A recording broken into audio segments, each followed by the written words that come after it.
Hi everyone, welcome to the first video of this channel, The Conjuring Universe Psyched।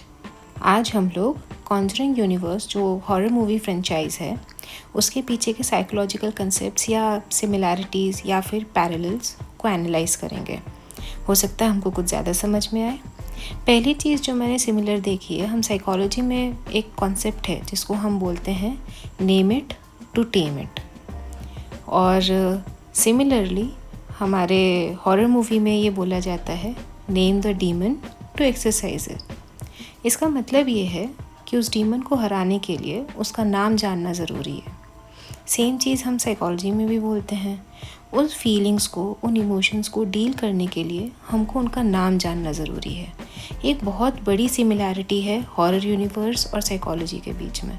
अगर हमने इसको समझ लिया तो हॉरर मूवीज़ को देखने का तरीका ही बदल जाएगा, क्योंकि सबसे बड़ा डीमन एक अनरिकॉग्नाइज्ड, अनसॉल्व्ड इमोशन या अनसॉल्व्ड फियर या अनसॉल्व्ड फीलिंग ही होती है, और हमको उसी को हराना है। दूसरी सिमिलैरिटी हम अगर देखें तो वो होता है डिमोनिक पोजेशन में। जो पोजेशन का कंसेप्ट यहाँ पे बताया जाता है वो ये होता है कि आपका सेल्फ, आपकी आइडेंटिटी का लॉस हो जाता है, आप खुद नहीं रह जाते।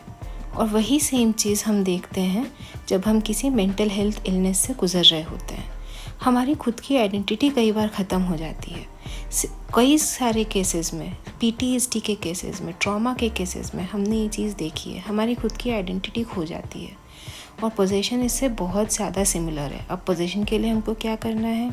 डीमन को एक्सरसाइज करना है, मतलब कि हमको उन लॉस्ट इमोशंस को पहचानना है और वापस लाना है, ताकि हम हमारी आइडेंटिटी वापस ला पाएँ। तो अगेन ये बहुत बड़ी सिमिलैरिटी है। नेक्स्ट सिमिलैरिटी हम अगर देखें तो वो होती है हॉन्टेड हाउसेस में। अब हॉन्टेड हाउसेस या भूतिया घर, हम उनको देख सकते हैं एज अ सबकॉन्शियस माइंड। हमारे सबकॉन्शियस माइंड में बहुत सारे सीक्रेट्स, बहुत सारे डार्क सीक्रेट्स, बहुत सारी डार्क फीलिंग्स जो हमको ऐसा लगता है कि किसी के सामने नहीं लानी चाहिए, वैसी चीज़ें हमारे सबकॉन्शियस माइंड में होती हैं। अगर हम उनको सामने ले आएँ, अगर हम उनसे डील कर लें, तो शायद हम बेहतर तरीके से जी सकते हैं। हमको एक्सप्लोर ज़रूर करना चाहिए वो सीक्रेट्स या फिर वो डार्क फीलिंग्स जिनको हम छुपा के रखते हैं। एटलीस्ट हमको तो पता रहे हमारे माइंड में क्या चल रहा है। नेक्स्ट हम आते हैं डीमंस की वोकैबुलरी पे। अब डीमंस की वोकैबुलरी से मेरा क्या मतलब है? जो भी डीमंस होते हैं वो फेथ को ख़त्म करने की बात करते हैं, है ना? तो सिमिलरली जो हमारा इनर क्रिटिक होता है वो हमारी डिमोनिक वॉइस है, हमारे अंदर के आंट्स। अब आंट्स का मतलब यहाँ चींटियाँ नहीं हैं। आंट्स का मतलब है ऑटोमेटिक नेगेटिव थॉट्स। अब ये ऑटोमेटिक नेगेटिव थॉट्स क्या होते हैं? ये हमारा इनर क्रिटिक है जो कि हमको बोलता है you are not strong enough, you can not do this, you can not do that. हमको इन्हीं से तो लड़ना है, हमको इसी डीमन से लड़ना है। इस डीमन से हम कैसे लड़ सकते हैं? हमारे फेथ पे, हमारे सेल्फ बिलीफ पे, हमारी सेल्फ एस्टीम से। हमको इन्हीं से, इन आंट्स को हराना है। अब हम आते हैं नेक्स्ट सिमिलैरिटी पे, जो कि है एड और लोरेन वॉरेन के कैरेक्टरिस्टिक्स में। एड और लोरेन वॉरेन यहाँ पे वो लोग हैं जो डीमंस से लड़ते हैं।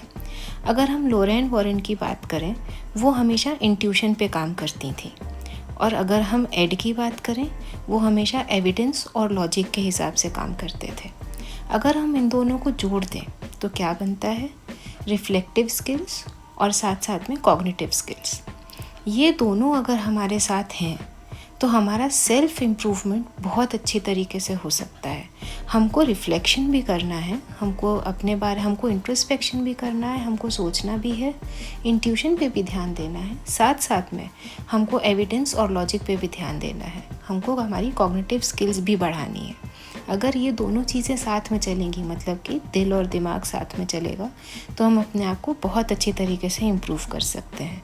सेल्फ इम्प्रूवमेंट तो बेहतर तरीके से हम कर सकते हैं, बस दिल और दिमाग को साथ में लेके चलना है।